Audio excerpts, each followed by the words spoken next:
So you're thinking about moving to Fort Lauderdale, but you're not sure if you're gonna like it or even love it for that fact. But I'm gonna tell you exactly why people actually love living here in Fort Lauderdale. And if you stick around to the end, I'm gonna show you a neighborhood where you can actually live on the water and have your boat in your backyard for under $1 million. But before we do that, all I ask is that you hit the like and subscribe button, especially if you wanna be the first to know about everything going on, not only here in South Florida, but Florida in general. And for those of you who don't know, my name is Joe, and my team and I help people move not only to South Florida, but the entire state of Florida. So we'd love to help you out and be your real estate resource of choice. Whether you're looking to move in 9 days or 90 days, you can call, email, text us, DM us, whatever's easiest for you, we got you. But now let's jump into exactly why people love living here in Fort Lauderdale. So first up is the outdoor lifestyle. So let's be realistic. Would you rather be inside, freezing your butt off, and it's gray outside 6 months out of the year? Or would you rather live somewhere where you can be outside year round and it's pretty much sunny all the time? Yep, exactly what I thought. You'd rather be somewhere where it's sunny. So that's why you gotta live in Fort Lauderdale. End of the video. No, I'm just kidding. So people love being outdoors and enjoying some of the outdoor activities. So whether that's the beach, parks, boating, playing sports, like anything you wanna do. Fishing obviously is another big one here in not only Fort Lauderdale, but South Florida in general. So people really take that to heart and kind of enjoy that. You can kind of go really do anything. So in terms of parks, like we were saying, you can go to Birch State Park, which is probably the big one that everyone goes to. So you can go kayaking or paddleboarding. You can go through a walk through it, or the beach is right there as well, so you can go enjoy the beach. There's a couple different things you can do there. You can go to the beach. Let's talk about that. Obviously, Fort Lauderdale Beach is the go-to spot. Everyone, when you think of Fort Lauderdale Beach, thinks of like all the dining options, the bars, everything right there. And obviously, you have to go and do that and enjoy the beach. And you can hit up Fat Tuesday, get a frozen drink. You got to go to Elbow Room. It's like a staple in Fort Lauderdale. Like you have to go there. There's no ifs, ands, or buts. You have to go to Elbow Room. And then if you're looking to grab a bite to eat and you don't want to pay for something that kind of seems like is a tourist trap, you can head over to Coconuts, which has excellent seafood. It's one of my favorites. And I know this is going to get a lot of hate, but you have to go to Taco Bell Cantina. I don't know what's with people and they don't like Taco Bell. Taco Bell is good. At least I think so. It's my one cheat meal thing. So you go to Taco Bell Cantina, you get Taco Bell, and then you can get like a boozy Baja Blast. Who doesn't want one of those? That's kind of the best way to enjoy your day. And then on the flip side of everything, let's kind of talk about like if you want something a little bit more low-key for a beach. You can go to Lauderdale by the Sea Beach. It's technically not Fort Lauderdale, but it is a lot of fun. They have a great little downtown area right there on the beach, so it's on A1A and Commercial. So if you don't want to be around everyone, you don't want all the tourist things like that, Lauderdale by the Sea Beach is a great one to check out. But if maybe the beach isn't for you, like me, I don't like the sand, I don't like any of that, so you can go boating. Fort Lauderdale is the yachting capital of the world. You're probably wondering, well, what makes it the yachting capital of the world? So over 50,000 different boats and yachts call Fort Lauderdale as their home port. And you're probably also wondering, what's the difference between a boat and a yacht? So technically speaking, yachts start at about 35 feet or longer, and they're used for luxury purposes. The boats that we think of are more recreational vehicles, so you think of like those center consoles and things, but that's besides the point. Other than that, Fort Lauderdale does have a multi-billion-dollar marine industry, which is one of the main economic drivers here in the Broward County area. They produce over $9.7 billion every single year. So that's a huge driver for the economy and kind of helps propel that yachting industry as well.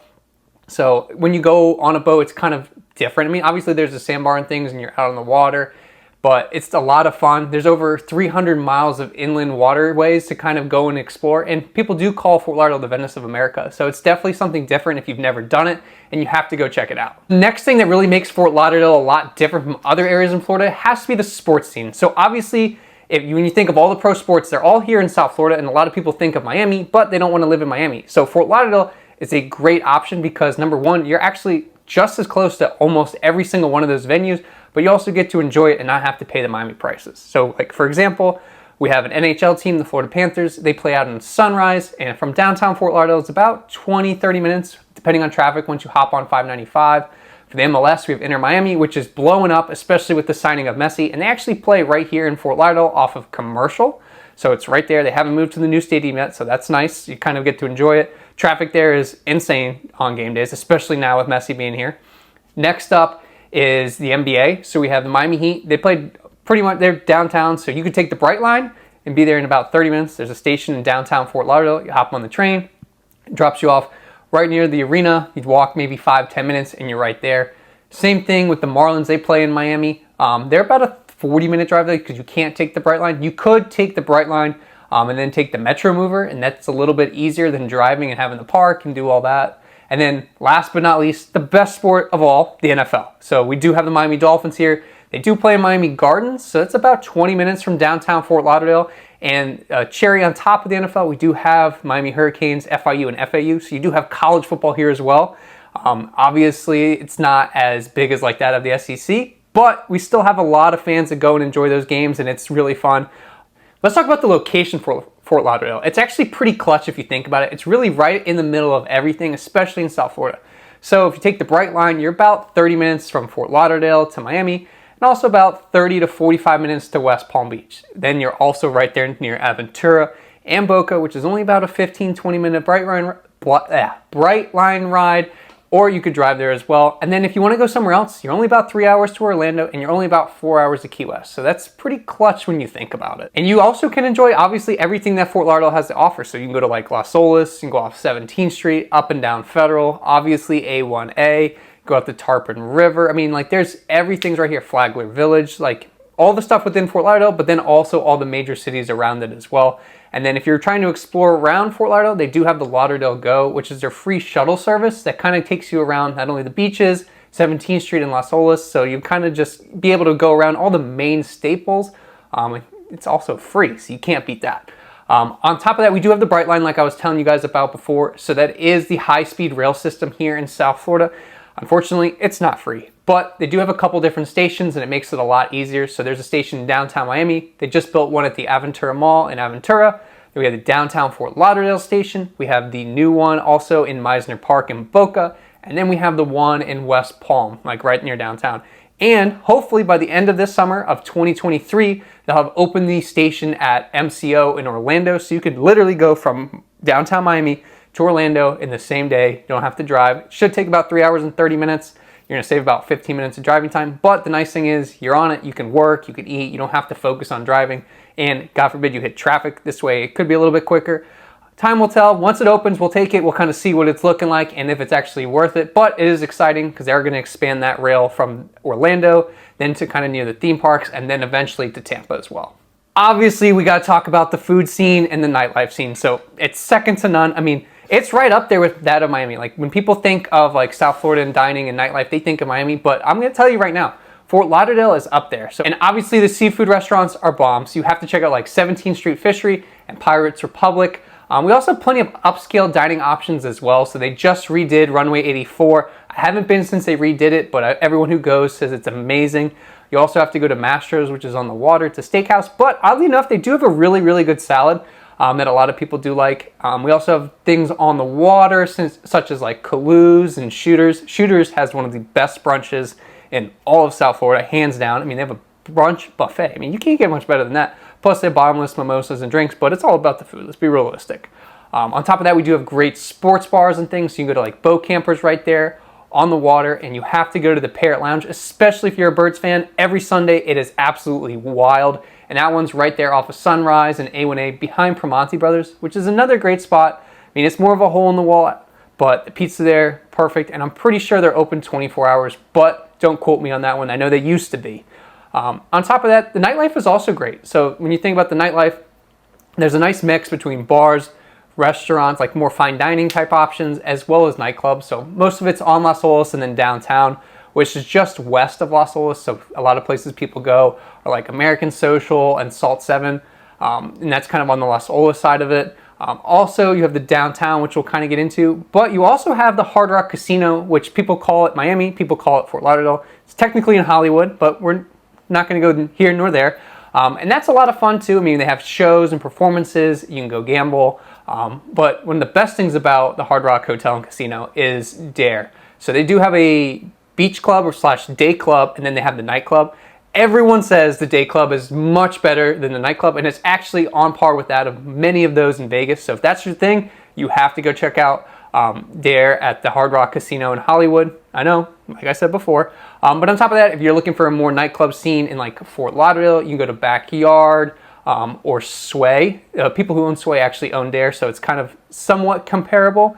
But if you're like me and you're not really like, that's not really your scene, you like more like the bar type scene, we do have plenty of options like that. So like I said before, you have to go to Elbow Room. Like it's non-negotiable. At least go check it out, whether it's during the day or at night. Some other great options are like that of the wharf, which is on the water. It's a lot of fun. We just got a tin roof that opened up. It's opened where the township used to be, so that's a lot of fun. We do have a rooftop, plenty of rooftop bars as well, booze garden, and if you're looking for something a little bit different, one really cool place to go check out is Glitch Bar. So it is a bar, but there's arcade games and like skee ball and things. Like that one's a lot of fun because it's something different and there's things to do. You don't have to just sit there and talk and it's loud and you're paying a ton of money for a drink. Like you actually get to go do something. So that's why I like Glitch Bar. So now let's talk about the schools and the education. So niche.com actually ranks Broward County as the 21st best school district in the entire state of Florida. With that being said, they also give Broward County a B+ overall with a lot of great options on both the public and the private side. So a lot of the private ones you've probably heard of things like Pinecrest, American Heritage, Cardinal Gibbons, and St. Thomas, which kind of ties me into the sports aspect of it. So like I said before, I'm a huge football fan. So Broward County, or Fort Lauderdale in general, is also ranked as the 8th best sports district in the entire state of Florida, with 2 of those main schools being that of Cardinal Gibbons and that of St. Thomas. So Gibbons has actually won 3 of the last 4 state championships for their district, and then St. Thomas has 14 overall and 4 state championships in the last 4 years. And obviously St. Thomas is a powerhouse, but there are plenty of great options, like American Heritage is also really good. So there's plenty of options, especially for sports. It's not just football, obviously. Like they all have great basketball programs, baseball, track, volleyball, women's soccer, men's soccer. So there's a lot of great sports. I mean, let's be realistic. Some of the best athletes in the entire country come from Florida, especially South Florida, and you'll definitely see that on the high school level here in Fort Lauderdale. All right, now what you really want to know, all right, what's the housing and the real estate market looking like here in Fort Lauderdale? Like, am I going to be able to find something? And the answer is yes. So we do have a great mix of all 3, single family, condos, and townhomes. A lot of people, when you think of Fort Lauderdale, you do think of a lot of waterfront homes and things like that. So we do have an excellent waterfront community, whether you're living in Las Olas Isles, you're living in Coral Ridge, like there's a lot of different options and everything in between. The one thing we don't really have is golf course communities here in Fort Lauderdale. Like Coral Ridge is the Coral Ridge Country Club, and that's really the only one off the top of my head that I can really think of, but there are plenty of golf courses right nearby. With that being said, there is more of a push towards living on the water and that marine type lifestyle where you just wake up, walk out in your backyard and hop on the boat. So that's really what people are pushing for. And some of those great neighborhoods that come to mind when you think of waterfront are that of things like Las Olas Isles, Rio Vista, Coral Ridge, Sailboat Bend, some parts of Coley Hammock, and some other great areas or neighborhoods that aren't technically on the water are like that of Victoria Park, Tarpon River. So there's a lot of great options that kind of have everything in between. So you have everything from like your starter home or condo and some townhomes, all the way up to some of these more gargantuan type mansions on the water. I will say a lot of these homes on the water are being redone. We do see a lot of tear downs, so people are buying these homes, kind of tearing them down and rebuilding them to exactly what they want. Not to say that you couldn't buy a turnkey home right away, but a lot of these homes for starters are older, so tearing them down and restarting is sometimes the easiest. But with that being said, there are some charm in some of those older homes. So when we kind of look back at options on the water, I mean, the closer you are to the intercoastal and the beach, obviously the more expensive it gets. There are some homes that are the entire cul-de-sacs on canals, which is pretty cool, but you're going to pay a premium for it. So if you are looking to live on the water, but you don't want to break the bank, if you live just a little bit more west of the intercoastal, it does open up a lot more options for you.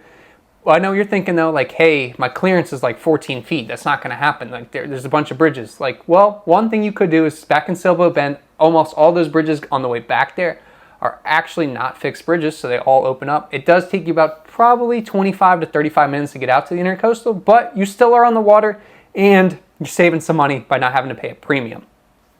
With that being said, the average single family home price here in the Fort Lauderdale area is $1.3 million, while the average price for a condo or townhouse here in Fort Lauderdale is $576,000.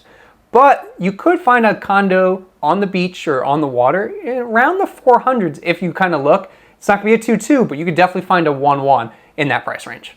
All right, you stuck around to the end. So like I told you, I promised you I would show you the neighborhood that you could actually live on the water under $1 million. And that neighborhood is the Riverland Lauderdale Isles neighborhood. So you are just a little bit west of 95, just north of 595, but most of these homes are on the water and they're actually priced really nicely. Plus you are getting a lot more square footage than you would if you lived a little bit more out east. So on average, I would say about most of these homes are in the 2,000 to 3,000 square foot range. So you do get a little bit more home. A lot of them have been updated as well, so that does help. But you're under $1 million. So what? You're having to go out on the boat and maybe go 35, 40 minutes to intercoastal. You are saving some money. It can be beneficial. Plus, there's a lot of things going on. You do have quick access to both 595 and 95 to get anywhere. And if you're going downtown a lot or to the beach and you're going to drive there, maybe takes you 15 to 20 minutes. So it is a great option to definitely look into. So those are the reasons that people absolutely love living here in Fort Lauderdale. So what do you think? Based on all that, do you think you would love living here in Fort Lauderdale, or maybe is a different city in South Florida the one for you? Let us know in the comments down below. And if you or anyone you know are looking to move to Fort Lauderdale, South Florida, or Florida in general, we'd love to be your real estate resource of choice. You can call us, text us, DM us, whatever's easiest for you, we got you.